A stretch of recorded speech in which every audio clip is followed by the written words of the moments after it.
Ну что же, после многих лет работы над модом Героя Меча и Магии 3 Дни Безмолвия, я пришел к двум важным анонсам, готовым объявить в этом обширном видео.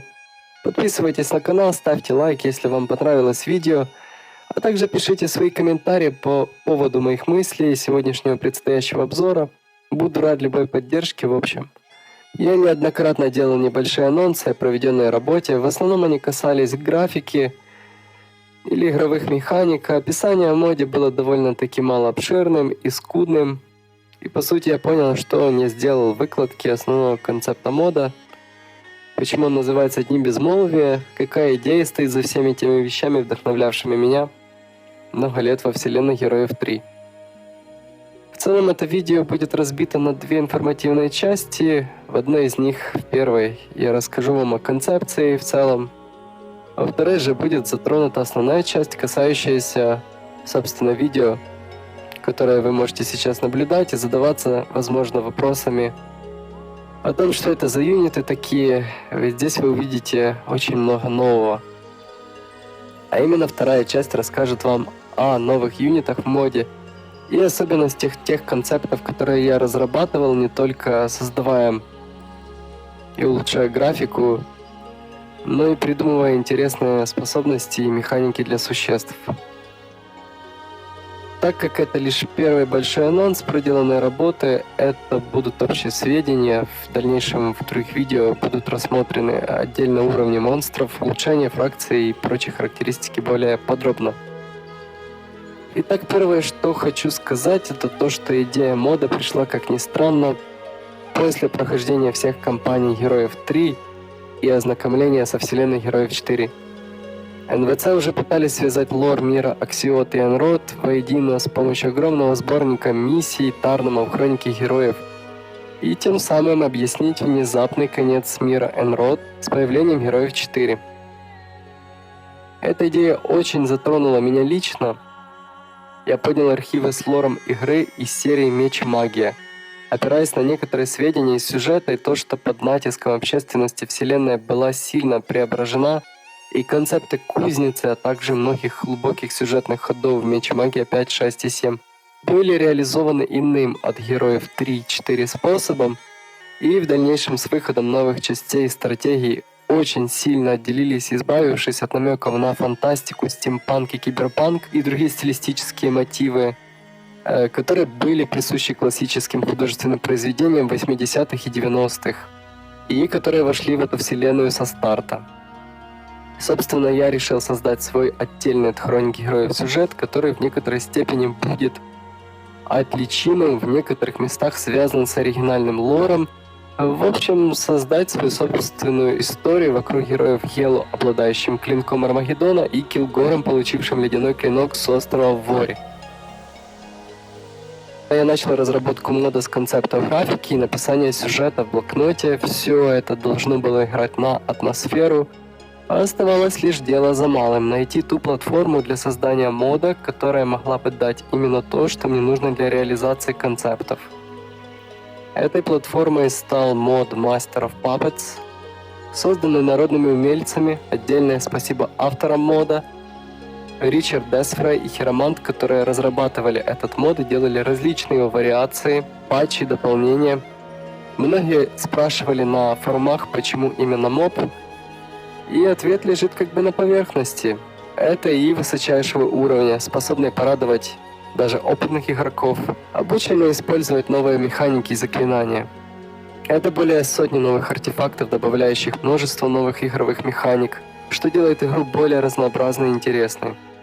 Это удобные инструменты для модификации, поддержка внешних DLL-плагинов, расширенные возможности редактора карт, поддержка огромного числа объектов и параметров.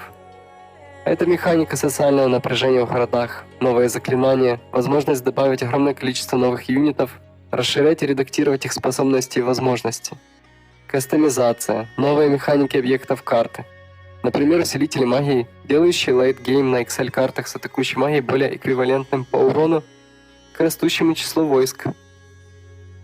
Согласитесь, что взрыв на 8000 урона – это зачастую бесполезная вещь в битвах, когда Счет боевых единиц, скажем, ржавых драконов становится равным тысячам или десяткам тысяч. В таких случаях атакующая магия с базовыми характеристиками уже не является столь же ценной, как замедление, мольба, щит и прочие бафы. Это далеко не все, что может дать моб, но я выделил именно те, что заставили меня обратить на него внимание как на основу для моей разработки. Во многом моб дарит еще большее количество механик, очень сильно меняющих игру, которые лично я не вижу в своем моде, поэтому это ответвление, которое старается взять простые качественные улучшения оригинальных героев 3, не внося тотальные переделы игры во что-то внезапно новое. Однако я не программист и уже неоднократно искал людей, готовых внести правки в то, что есть, но раз уж на то пошло, что я one-man army, то буду своими силами хоть как-то пытаться убрать нежелательные вещи костылями из игры. Очень советую ознакомиться с Master of Puppets, если вам нужен новый опыт, сравнимый с VOG, но намного более масштабный и сложный. Подводя итоги, я как дизайнер и музыкант занимаюсь совершенствованием графики и звука и эстетической стороны своей работы. Дни безмолвия — это мод, что подарит вам 3 сюжетных кампании за Inferno, Necropolis и Citadel, что расширит границы базовых боевых игровых механик, таких как взаимодействие магии, новые способности монстров, новые уровни улучшений, новые объекты на карте, в свою очередь наличие новых юнитов и их особенностей создает новые тактические модели ведения боя. Большую вариативность, качественный и огромное разнообразие декоративных объектов, также подвязанных под фракции, уникальных и аутентичных, что будут радовать глаз. Введение составляющей лора, меч и магия, технологичных стимпанк и прочих объектов. В дальнейшем с обновлением, если все пойдет как надо, выйдет патч на дополнение с 2 новыми городами. Также карты PvP, арены, прохождения, квестовые, сюжетные и кампании.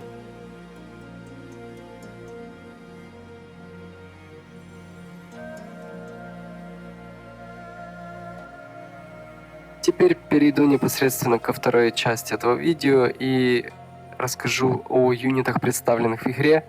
Долгое время я работал в основном над этой частью, вносил правки в существующие модели народных умельцев, рисовал свои, закончил работу над иконками и подготовил их для ряда последующих обзоров. Как вы знаете, в оригинальных Героях 3 со всеми дополнениями, включая Тень Смерти и Клинок Армагеддона, было всего 144 монстра. Это с нейтралами и фракциями. Дни Безмолвия расширяют число монстров в игре до 309. В их число входит ряд уникальных новых монстров, 3 уровня улучшений фракционных монстров, которые нельзя будет просто получить в городах, а также расширение базовых фракций, например, Некроманты Банши или Сильванские Кентавры и Дриады.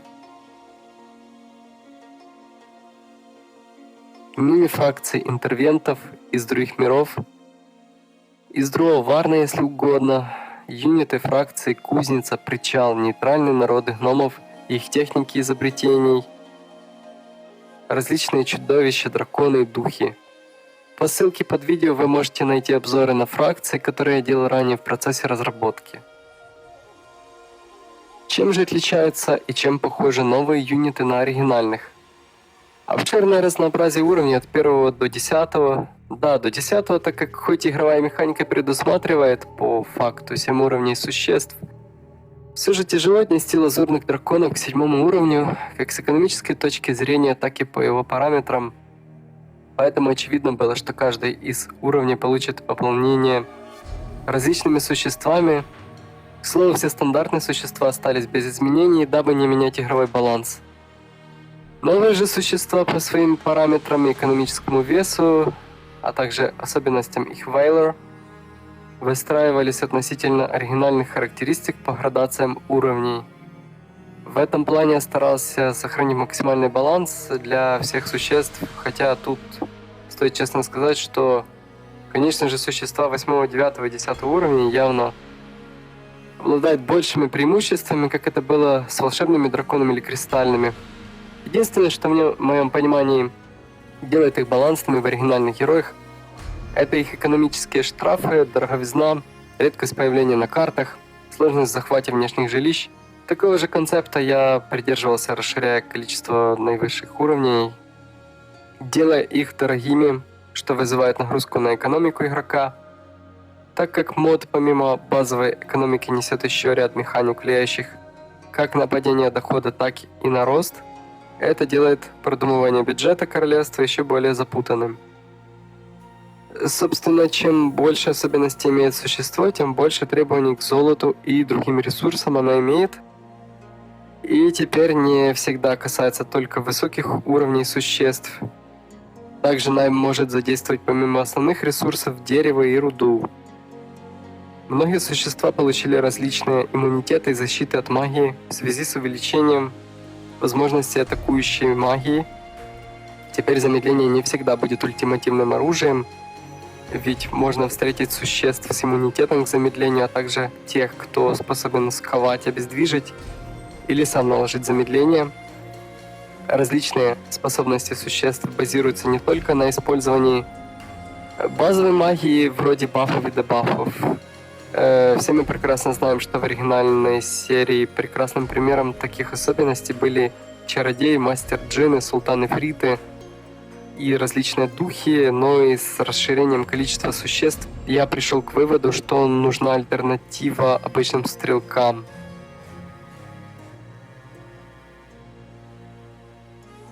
Такой альтернативой стали заряды боевой магии, в какой-то степени единственным представителем таких механик были волшебные драконы, имевшие заряды магии и стакающие силу заклинаний. Я же пошел дальше и развил эту тему, наделив ряд существ, скажем, некромантов волной смерти, черных мудрецов ударом молнии, ледяных дев ледяной молнии и других существ с вытекающими из этого ограничениями и последствиями. Так, подобные стрелки скованы против соответствующих иммунитетов к их стихиям и могут быть как отличной альтернативой обычным стрелкам, так и обузой в битвах, но могут получать усиление урона от силы заклинаний, так же как обычные стрелки от значения атаки и стрельбы. Соответственно, это частично повышает и значимость магии защиты от стихий, и артефактов, дающих подобные защиты и иммунитеты. Что же касается обычных стрелков, они тоже получили уникальные особенности. Пробивной выстрел, или же осада стен, расширенный боезапас или штраф в виде стационарного положения на поле боя. Примером такого является черепашья пушка, имеющая 0 скорости. Таким образом, это дает больше вариативности.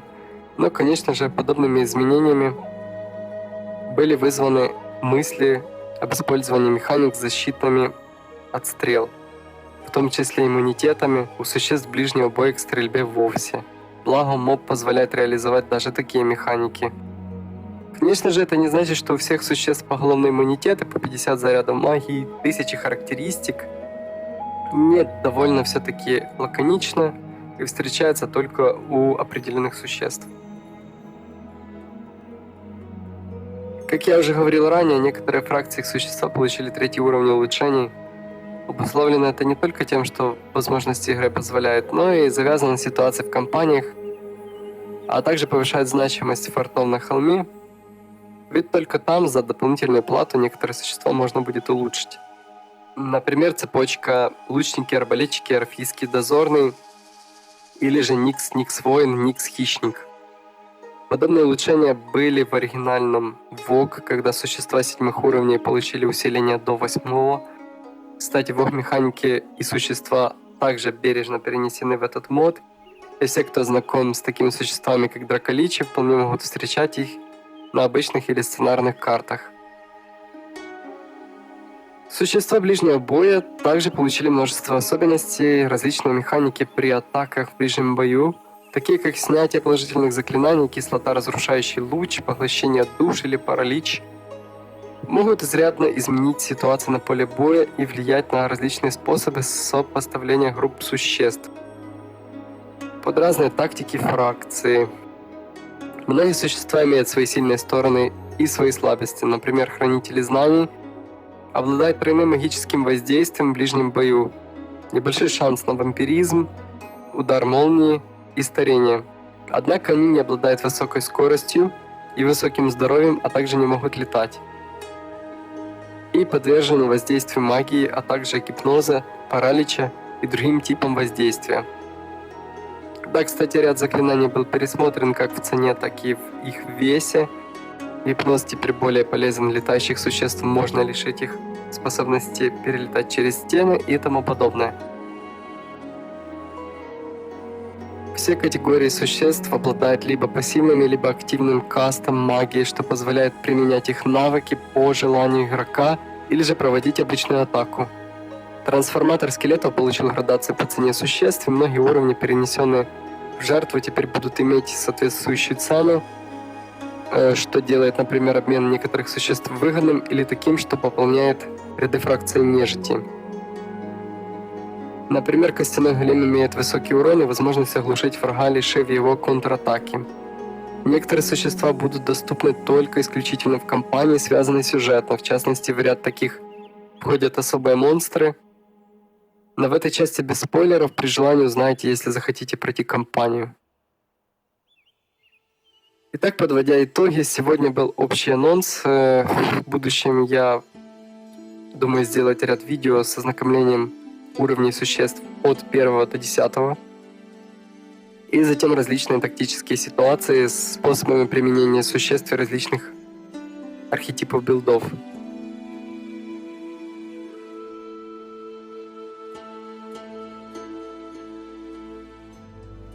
Герои — очень многогранная стратегия, интересная и вдохновляющая.